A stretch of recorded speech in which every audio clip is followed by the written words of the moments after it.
Hello viewers, this is VB Kulkarni with my new video on the topic assertions and reasons. As you know, the question number 19 and 20 are allotted for assertion and reason. This is volume number 6. The link for volume number 1 to 5 is given in description box. You can access it and use it for self-learning.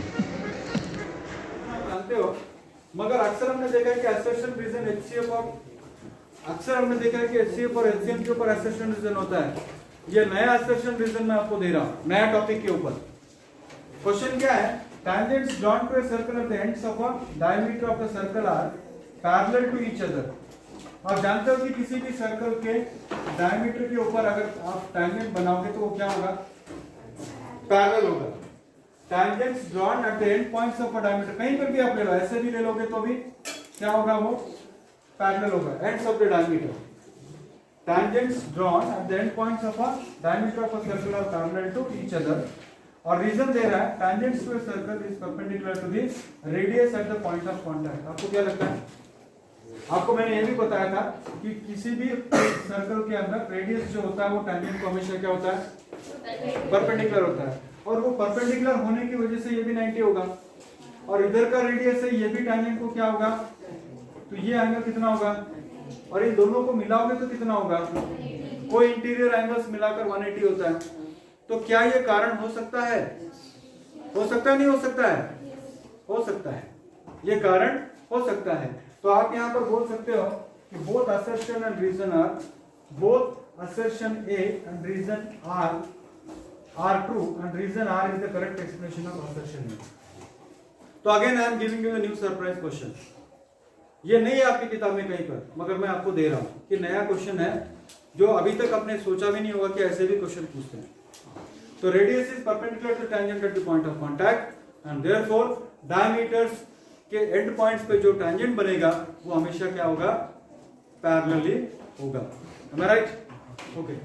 Next cuboid formed by joining two cubes of sides 4 cm end to end is this much।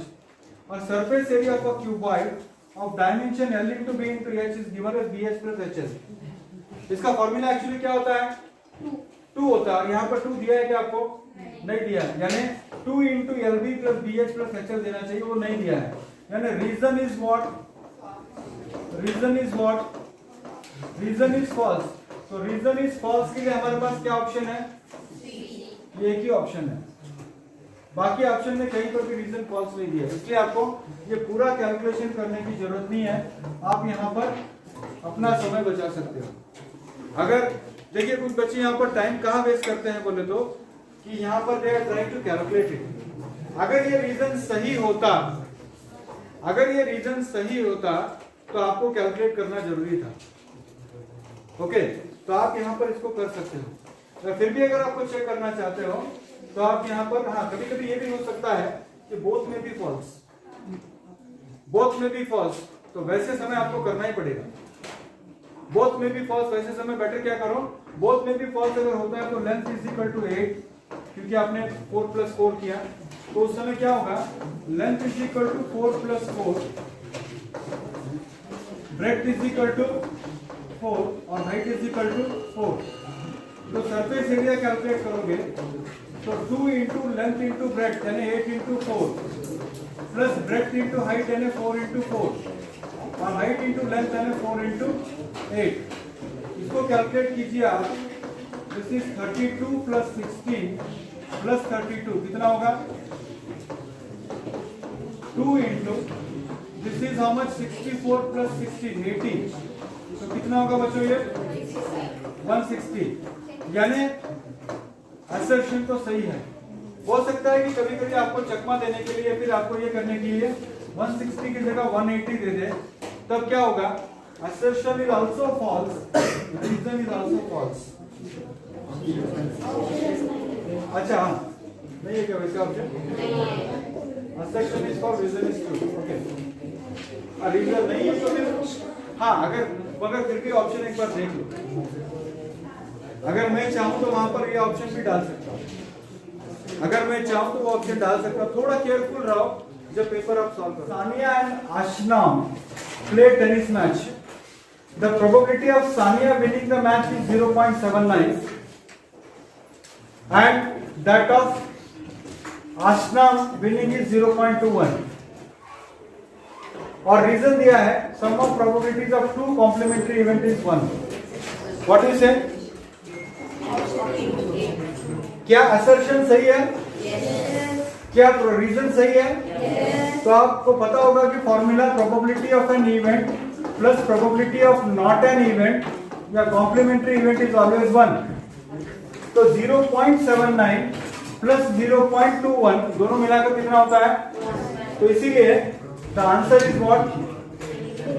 Both assertion and reason is true. Next question. Okay, समझा? Probability of an event plus probability of not an event is always equal to what? 1. तो अगर एक 0.79 है तो एक 0.21 हो सकता है. तो मैं आपको बता रहा था कि assertion reason के अंदर कभी कभी चांस अगर आपको लेना हो, डाउट अगर हो, तो दोनों के लिए आप क्या करो? ऑप्शन ए रख दो. हो सकता है कि अक्सर होता है कि दोनों में से एक तो सही होता है. अगर आपको डाउट हो, कॉन्फिडेंस हो तो कोई प्रॉब्लम नहीं है. नेक्स्ट क्वेश्चन जो पूछा, a fair die is thrown once, the probability of getting a prime number is 1/2. हाँ, probability of getting fair die इसलिए कहा गया क्योंकि उसके अंदर कुछ चालाकी नहीं की है. चालाकी भी करते हैं कुछ लोग, तो चालाकी वाला डाई नहीं हमारा फेयर डाई है, तो प्राइम नंबर. और क्वेश्चन बोलता है कि रीजन बोलता है natural number is a prime number if it has only 2 factors. क्या इसका ये कारण हो सकता है? यहां पर चांसेस इज 1/2 और वो बता रहा है कि प्राइम नंबर का मतलब होता है it has only 2 factors. Can this be the reason for this? तो रीजन क्या होना चाहिए यहां पर? या when the die is thrown, fair die, तो पॉसिबिलिटी इज 50%, इसलिए 1/2 आता है. मगर वो यहां पर आपको क्या बता रहा है कि व्हाट इज प्राइम नंबर आपको बता रहा है. तो असर्शन भी सही है, रीजन भी सही है, मगर रीजन असर्शन का सही जवाब नहीं है. तो कौन सा ऑप्शन होगा? B. Assertion and reason are true but reason is not the correct explanation of the assertion.